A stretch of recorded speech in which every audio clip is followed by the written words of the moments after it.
Well, hello everyone looking at this. We're trying to do something new here, which is something like a developer preview for Hypernode. We have a marketing department, a very nice website, documentation, everything.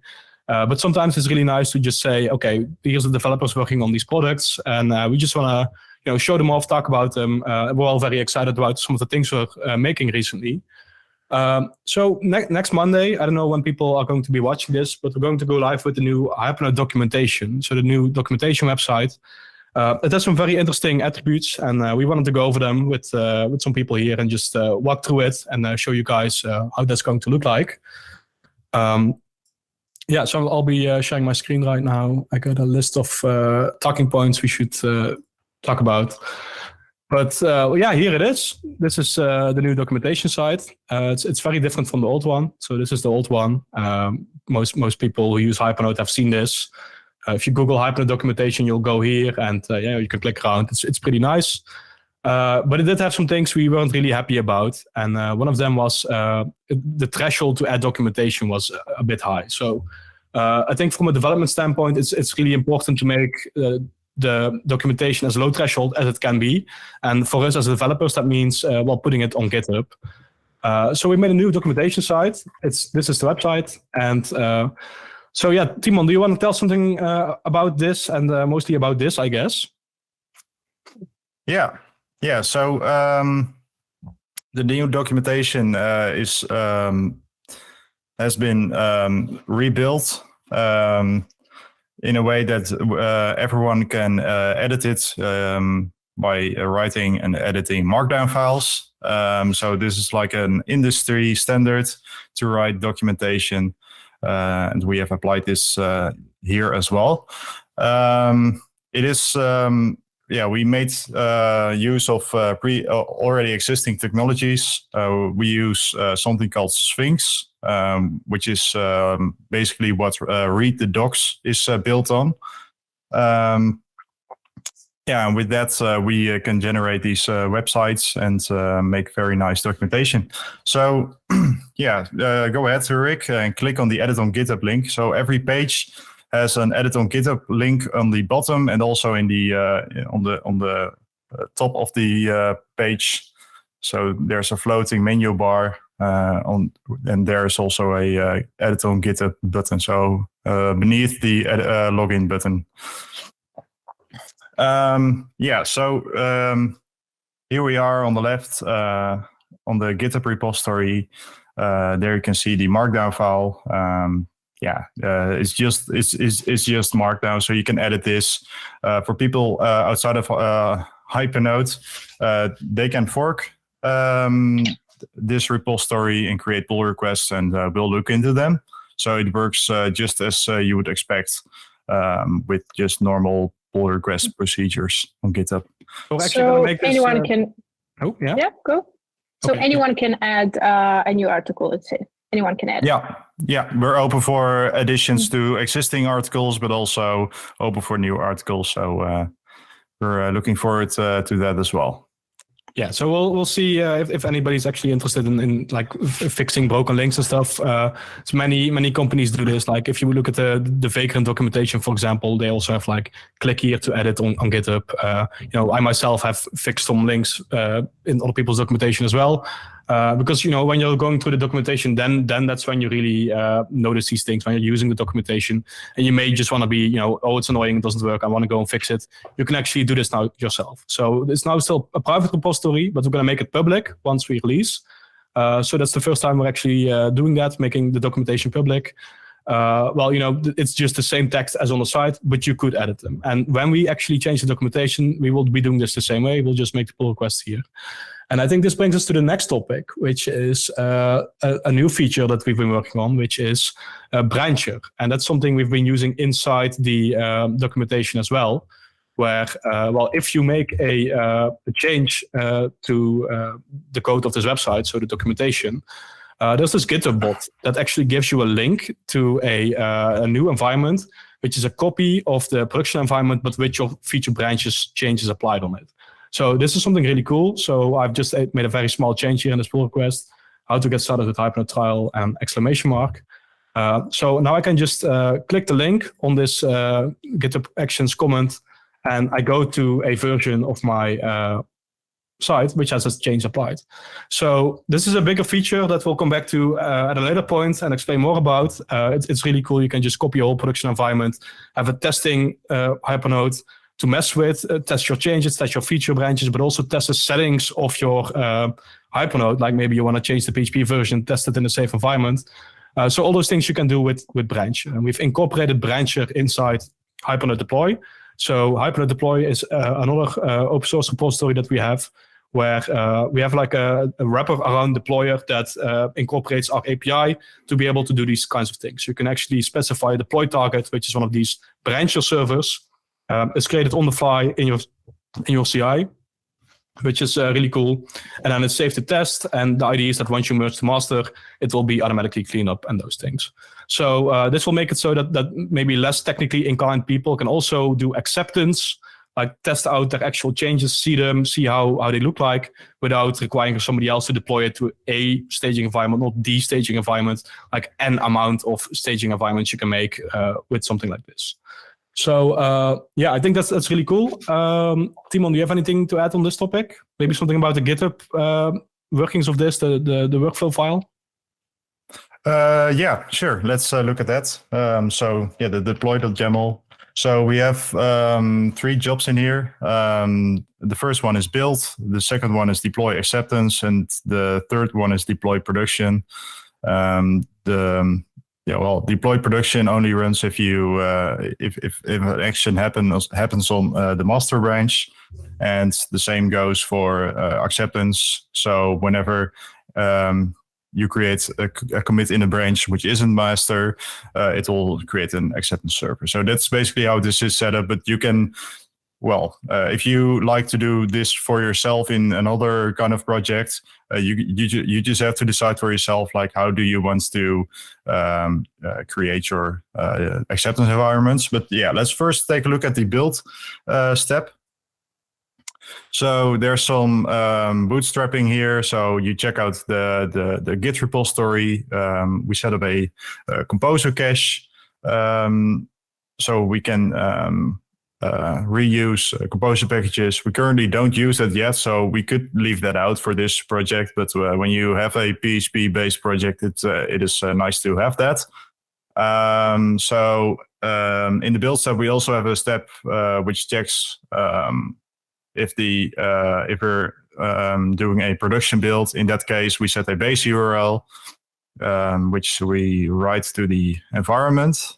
Yeah, in the GitHub Actions that you were showing, Rick, you see that the line where we set the base URL, this step will only run for the master branch. So that's a production setting that we apply. And then the following step is Hypernode deploy build. And that will just build the application and create an archive for that whole application and put it in the artifact repository. And then in the deploy acceptance step, the first thing it will do is download the artifact. So that's, if you scroll a bit up, yeah, there line 47, you can see that it downloads the artifact. And then we have this artifact in the deploy step, and it will set up the SSH credentials that we need to deploy to a brancher environment. And then we say Hypernode deploy acceptance, to deploy to acceptance. So this looks a bit magic because, brancher nodes are quite dynamic. You don't know what the host name is, you don't know what it's going to be, but with Hypernode deploy, we can still say, well, we just want to deploy to acceptance, and please figure out what nodes to deploy to. So if we look at the Hypernode deploy configuration for Hypernode Docs. Yeah, the deploy to PHP. Yeah. So, here we have deployer tests all over the place. So well, we can dive into that, but the most interesting thing is at the bottom of this configuration, there we can see that we have the acceptance stage, which we add, and we say, well, we don't add a normal server, we add a brancher server. And well, the first argument for that is based on which hypernode. So you're going to branch from one hypernode, say your production environment or your staging environment, whatever you want. And based on that, you create copies. And based on that, we are going to deploy. So we create copies from this hypernode and we apply 2 labels. The first label is stage is acceptance. We just do that for nice bookkeeping of what kind of brancher nodes we are creating. The second one is the CI ref. So here we say, well, this is the branch related to this brancher node that we're going to make. So that's very nice because after we merge this pull request, we can look at those same labels that we previously applied and clean all the brancher instances that we created related to that specific branch and remove those. So that's basically how we use the labels, what we use it for. We're also planning on making some extra cool features based on labels to be able to reuse brancher instances. Yeah, that's basically how the deploy configuration, what it looks like. As you can see, this is like an actual server. So this is not like containers or anything. This is an actual new server with your feature branch on it. So it's like a first-class object, which means that there's no, you don't have to worry about your acceptance environment being out of memory and anything. So we just want to, show this example because you could also do this for your Magento shop on Hypernode or like a different type of application. Yeah, we've been using this a lot internally. It's available to people to use as well. So we think this is a great feature. And well, there was one more thing we want to show, which is now that we have this documentation based on Sphinx, we can generate a bunch of outputs in different formats as well. So this is not live yet, but we're experimenting with also generating man pages based on this documentation. So that's maybe a bit of a nerdy thing, but I think it's really cool that you can now let's see, what is it? So we could do something like this where maybe we say man hypernode. We don't have that yet, but this is the exact same documentation as you see on GitHub, but in a man page. So on the server, you can just SSH into the machine and then page through these things with your pager. My pager is less, it's the default pager. And so this is really interesting because you can just, look for something very specific like varnish and get that really quickly. So if you can have like some dexterity with the command line, this is a very nice thing to have because you don't have to Google, click pages, everything. You can just page through your entire documentation. It kind of looks messed up in some places probably because we export this from the actual website, of course. But I think having the utility there of being able to page through this very quickly is really helpful. So, most of the time when you're looking for documentation on Hypernode, you kind of already know what you're looking for. It's like, oh, I did this once and there is this page with this snippet. Can I quickly find it? And now you can just say, okay, varnish. And there you go. That's the varnish documentation. PHP version. How do we do that again? Okay, there we go. PHP settings. So yeah, if you get some dexterity with this, that's really an interesting way to work. So this is something we're going to be working on maybe on a Friday afternoon sometime, but I think it's really cool that we can now actually be a bit more versatile with our documentation files and everything. Yeah, I think that's everything we want to show for now. In this, but to maybe summarize, like, what are the biggest changes for like customers when we introduce the new documentations to like boil down? What would you name? Let's say. Definitely, yeah. So it's basically the same, but it just looks different. So we imported the documentation as it was exactly into this new system. We even fixed a lot of the documentation. It was, there were places where it was, missing some things. The formatting was messed up. We migrated the code base of this documentation a bunch of times in the past already. So now we've been really cleaning this up. So things are different. It's a different site. It has the same content, but like the search bar, it's a different search bar. But you can just type in 49 and then you go to your 49 page if you want to look into that. So this is an article that many people often look at, like how do I configure the rate limiter? You can still easily find all these things.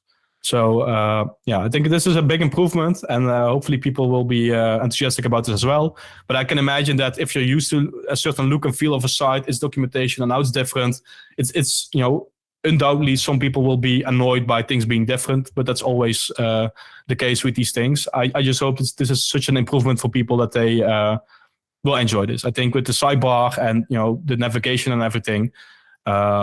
Yeah, so I've used this myself as well because we use Hypernode ourselves a lot for different things, and it's been really helpful to have this in this new format. And yeah, I just hope that if people have any changes that they want to see, whether they're not satisfied or they're spotting a mistake or they have some content they want to add, well, they can just press the button, go to GitHub, and then maybe contribute to it themselves. Yeah, that's pretty cool. Pretty cool.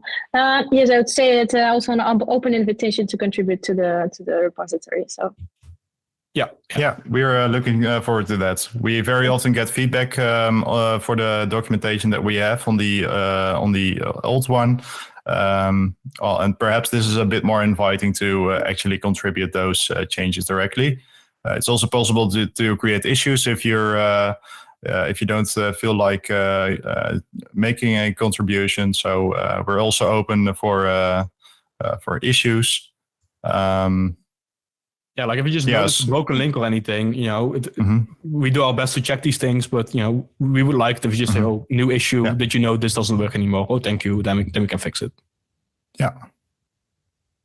And also one other thing that we really like about this is that we also, we're making use of Hypernode Deploy to create test environments that also deploy to production. So it's completely open.